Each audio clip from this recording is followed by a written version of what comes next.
কাঠফলা মেচিনৰ ৰমৰমীয়া বেহা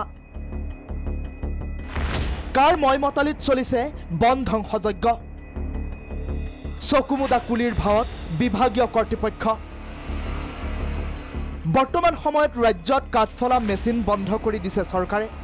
কিন্তু কৰিমগঞ্জত সম্পূৰ্ণ ব্যতিক্ৰম চৰকাৰী নিষেধাজ্ঞালৈ কেৰেপ নকৰে বন মাফিয়াই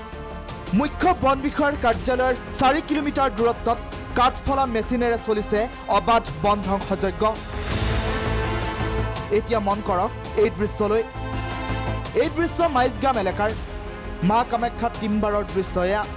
কেনেদৰে ডাঙৰ ডাঙৰ গছসমূহ কাটি পেলাইছে বন মাফিয়াই গছবোৰ কাটি লোড কৰা হৈছে ট্ৰাকত আনহাতে কৰিমগঞ্জৰ বন বিষয়াৰ কাৰ্যালয়ৰ পৰা 300 মিটাৰ দূৰত্বত অবাধ বন ধ্বংস চহৰখনৰ মাইজদি ৰোডৰ ৰাষ্ট্ৰীয় ঘাইপথৰ কাষতে চলিছে গছ কটাৰ কাম মেচিনৰ সহায়ত কাটিছে এইসমূহ গছ কিন্তু নিমাটি কইনাৰ ৰূপত বন বিভাগ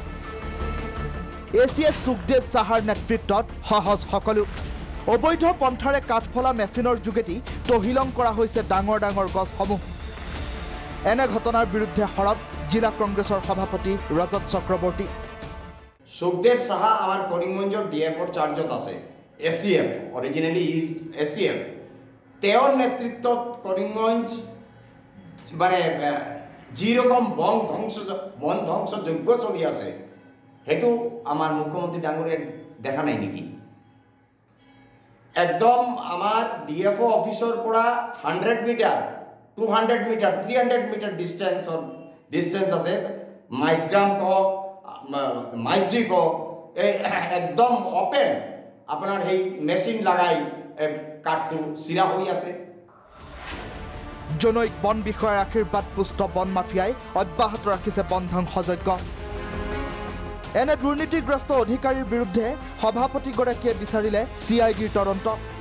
এফালে অসম চৰকাৰে সংৰক্ষিত বনাঞ্চলসমূহত উচ্ছেদ অভিযান চলাই বন ধ্বংসৰ পৰা ৰক্ষা কৰিবলৈ বিচাৰিছে কিন্তু কৰিমগঞ্জত বন ধ্বংসৰ উপৰিও পৰিৱেশ নষ্টত উঠি পৰি লাগিছে খুদ বন বিষয়া এতিয়া এনে দুৰ্নীতিগ্ৰস্ত অধিকাৰীৰ বিৰুদ্ধে কি ব্যৱস্থা গ্ৰহণ কৰিব বিভাগীয় কৰ্তৃপক্ষই